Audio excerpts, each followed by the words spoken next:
Welcome to a unique 30-minute show regarding the coronavirus.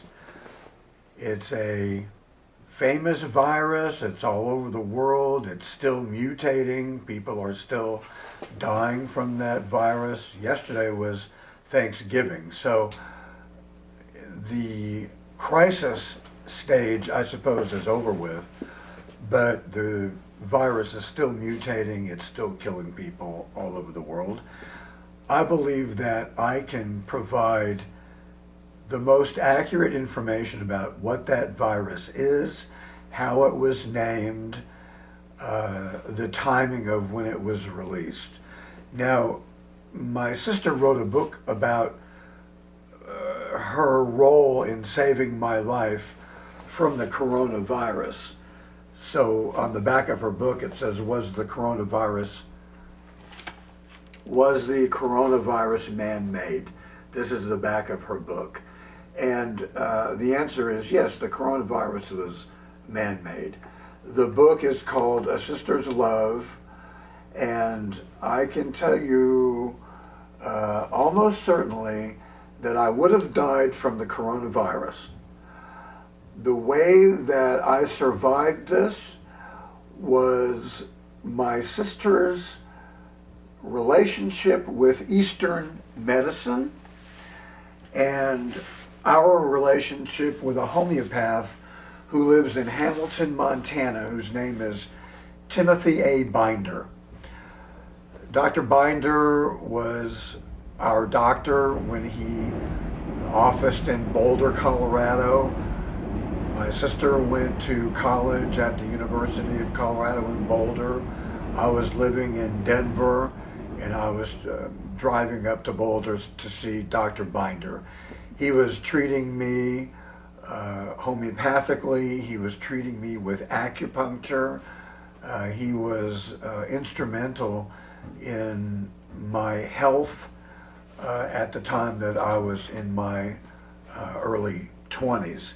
And we have maintained a relationship with Dr. Binder, who has moved his entire office and operation to Hamilton, Montana. When I became ill, my sister opened up our relationship with Dr. Binder again. He provided her with homeopathic cures in the form of pill form and drops, and my sister smuggled these items into the hospital where I was trying to recover from the coronavirus, because a Western cure, a Western treatment for that virus for me would have been death. And the hospital told my sister that I was dying and that she should not waste her time coming to New York and exposing herself to the virus, because I was going to die from it, certainly. So she was smuggling Dr. Binder's Eastern medicine cures into the hospital room on a daily basis, and I was taking those cures, and eventually I did actually recover from the coronavirus because my immune system was powered up with homeopathic cures, which we call Eastern medicine. A Western medicine operation and curative treatment would have left me in a grave, especially since I have intimate knowledge about the coronavirus, what it is, where it was created, and how we got to this state of affairs. So in the beginning, we have nuclear weapons. We have a nuclear arsenal that, along with Russia and China, is potent enough to put the world to an end. I mean, it's not likely that there's going to be a nuclear war, because a nuclear war will kill everybody in the world. So America had the idea that the answer was a biochemical arrangement, a biochemical weapons arsenal. And we are the only country that has this. America has a advanced arsenal of biochemical weapons. And when you have a weapon system like we had when we were making nuclear missiles, we had to test these missiles. We were testing atomic bombs and hydrogen bombs, and until we had to finally pass a nuclear test ban a treaty to put an end to all this testing because we were destroying Earth's atmosphere. So the answer at the Pentagon was to create a biochemical weapon system, and we do in fact have that.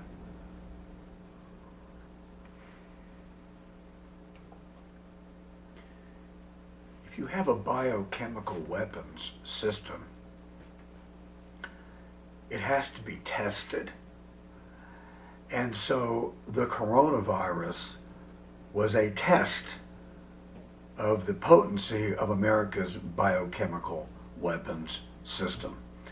So as you can imagine, our weapon system is deadly, and that if we directed it toward any foe, we would wipe them out in total. Now, there are many coronaviruses, and supposedly it came from a bat, and supposedly it came from Wuhan, China, and that whole scenario is a total fantasy. For one thing, the Chinese don't have an advanced weapon system that's biochemical the way we do.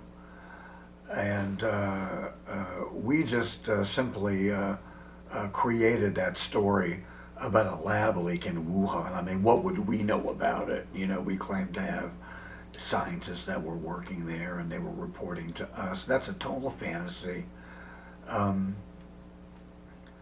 Most likely, Wuhan is named after actress Constance Wu.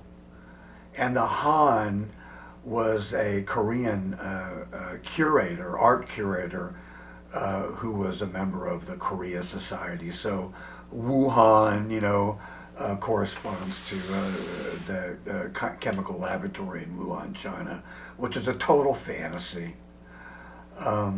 It wasn't a leak from there. That was our desire to pin this on the Chinese and make them responsible for it. They've been claiming they had nothing to do with it, and they didn't. I'm not trying to absolve the Chinese government of any of the things they do, but I'm also trying to expose the U.S. government because we created the coronavirus. And the virus was named after a letter that I wrote to the Taiwan Union Christian Church in Astoria, Queens, where I live.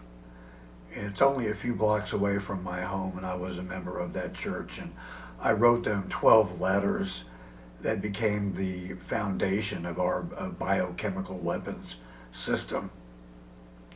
And so the March 15th letter was about how Einstein measured his theory of relativity.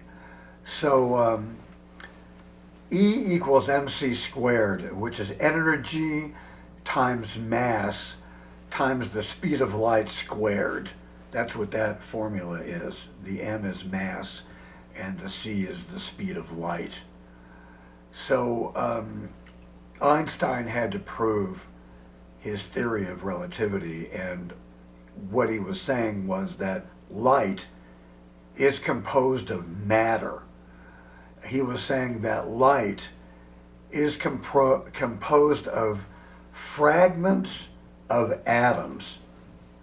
So if he's saying that light is composed of fragments of atoms, then you have to prove that it will respond to gravity. You have to prove that light is a form of matter, and like all matter, it will respond to gravity.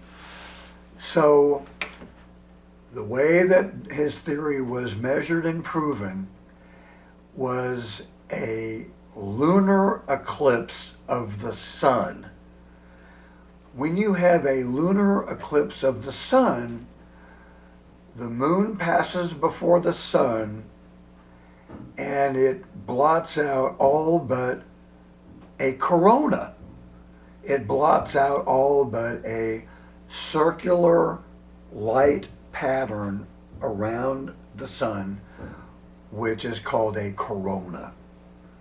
And so that's how the coronavirus was named, after a lunar eclipse of the sun. So Einstein, at the time of a lunar eclipse of the sun, had the equivalent of NASA take a look at the light and measure the light, because the light was coming from the sun to the earth. So it had to pass by the moon. So if the light is passing by the moon, it has to bend toward the moon, because the moon has gravity. So the light has to bend toward the moon, which it did. So when we measured a lunar eclipse of the sun, and we measured the sunlight coming to the earth, when it bent toward the moon, that proved that light was composed of matter, and that's how Einstein became the great Einstein, because gravity was the foundation of the theory of relativity, and that has always maintained its perspective and its scientific proof and evidence. And so that's how Einstein proved the theory of relativity, and that's how the coronavirus was named.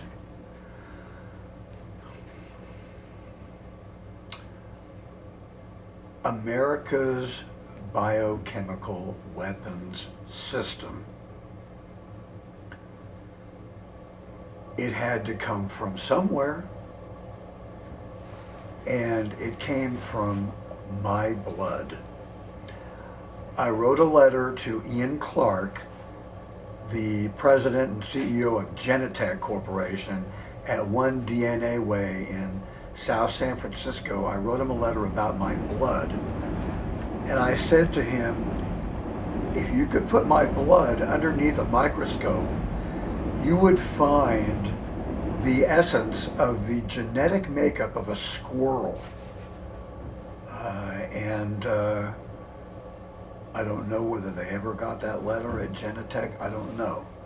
I know that my blood was examined, and I know that the squirrel was identified, but it did not take place at Genentech. It took place at Johns Hopkins University. Mike Bloomberg came here from Baltimore, and it was my television show that played throughout the state of Maryland on the Time Warner system that brought Mike Bloomberg here from Baltimore. The television show was claimed by a person named Larry A. Meisel, who is my first cousin. His company is called MDC Holdings. He's on the New York Stock Exchange, MDC, Meisel Development Corporation. He went public in 1972. It was Richard Nixon that made his public offering possible. He was a fan of Richard Nixon, and back in I guess it was 68, when Nixon was elected, my cousin was always making fun of me because I was supporting Hubert Humphrey. So Hubert Humphrey was from Minnesota, so everybody made fun of me as a little minnow soda. I'm just a little teeny weeny minnow from Minnesota. While Larry Meisel was the great advocate of Richard Nixon, the great Richard Nixon, who was impeached and had to leave office in 1973. So that was Watergate, and Larry Meisel was a total advocate of the Nixon administration. And they had to have another component, because when the Nixon experiment did not work, they used Larry Meisel once again to come up with the next solution. So Larry Meisel was directed by the CIA to become involved with Donald Trump. So Donald Trump's CIA file was created by Larry Meisel in 1983.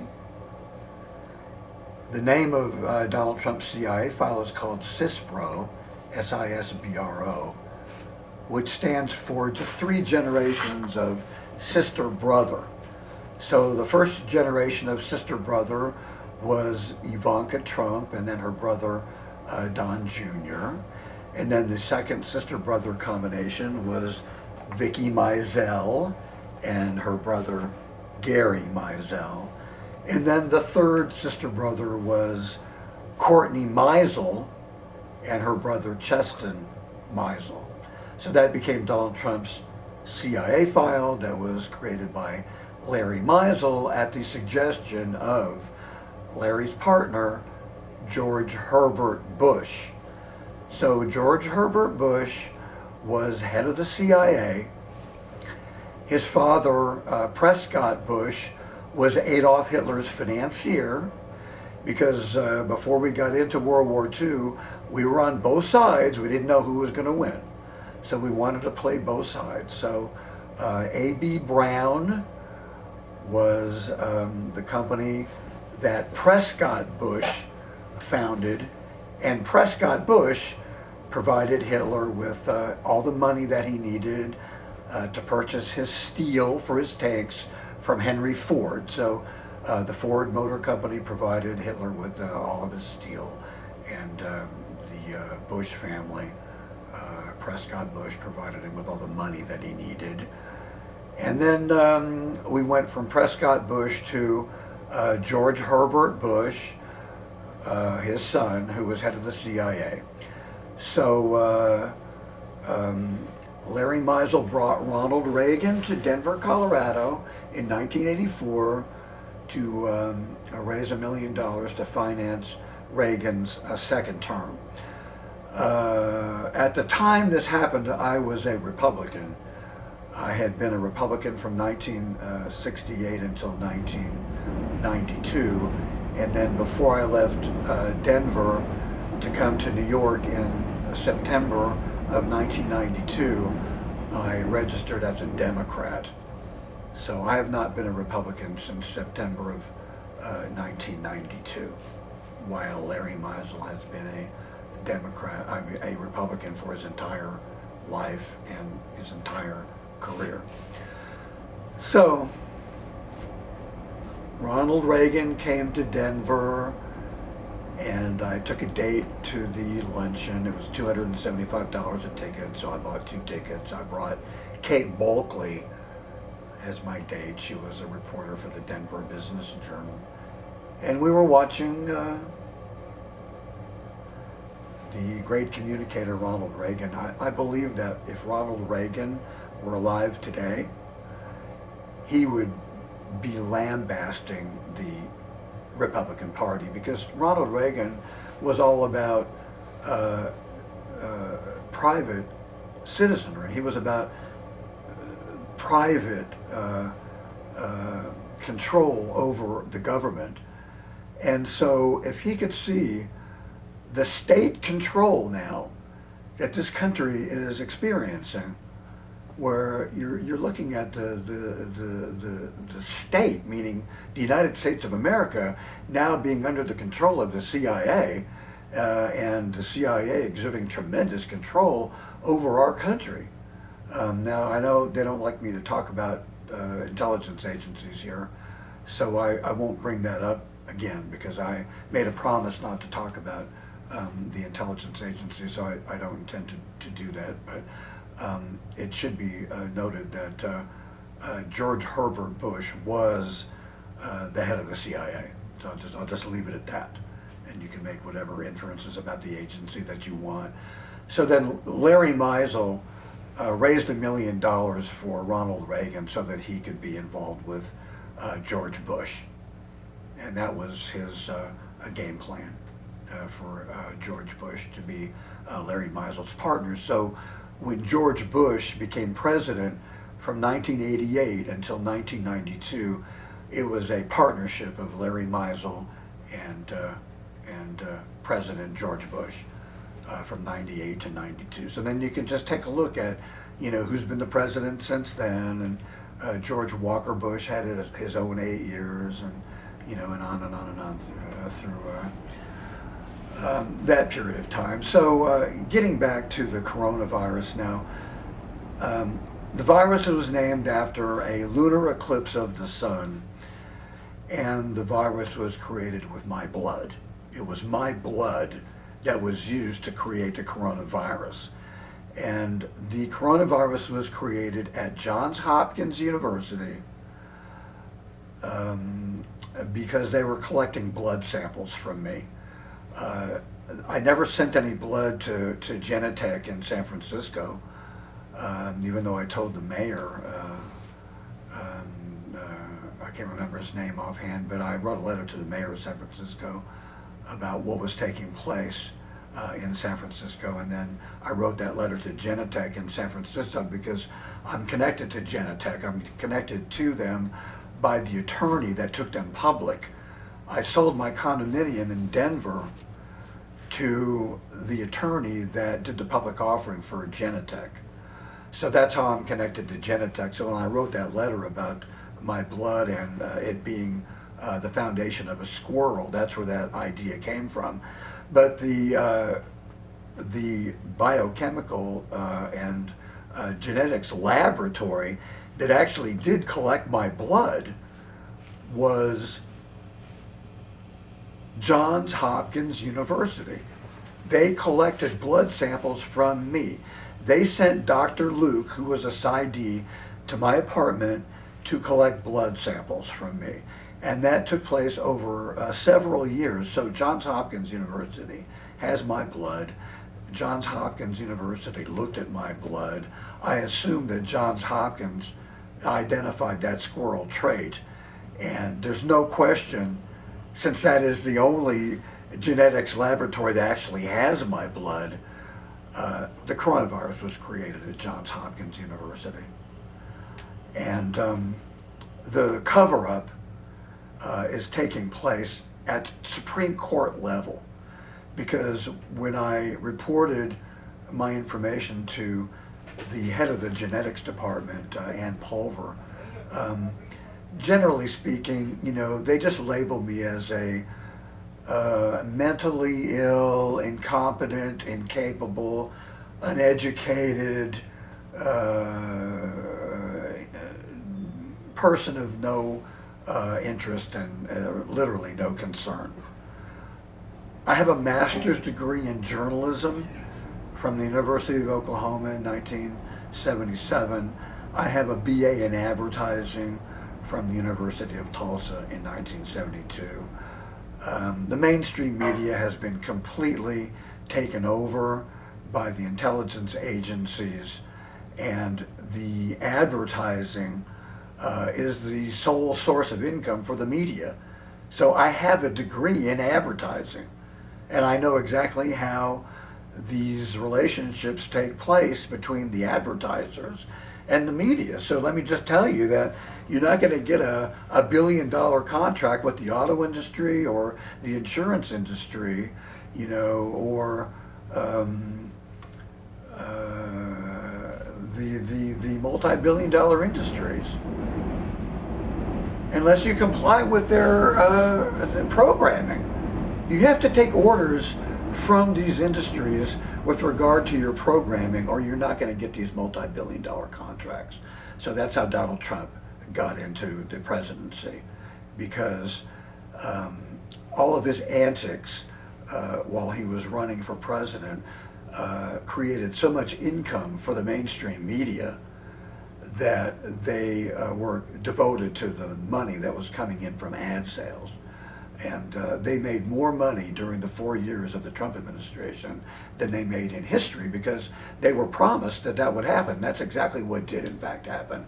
Every time Donald Trump would grab by the crotch and hug the flag and do all these outrageous things, the ratings shot through the roof. So that's how Donald Trump got into office, and this whole thing is about the coronavirus. And so I have 5 minutes left. I'm going to tell you exactly what the coronavirus is. When you have a weapons system, the weapons system has to be tested. And so the coronavirus was our test of our biochemical weapons system. It was made from my blood, and my blood has as its foundation the genetics of a squirrel. This was all reported to the Harlem DNA lab in a letter that I wrote to Antonia Floria of the Harlem DNA lab, which is located in the John S. Roberts High School in Harlem, which is why John S. Roberts is the Chief Justice of the Supreme Court, because he is there to cover up the creation of the coronavirus at Supreme Court level. And now you can see what's happening with the Supreme Court. All these Federalist Society judges now turning the law into basically an autocracy. It's dangerous times here in America.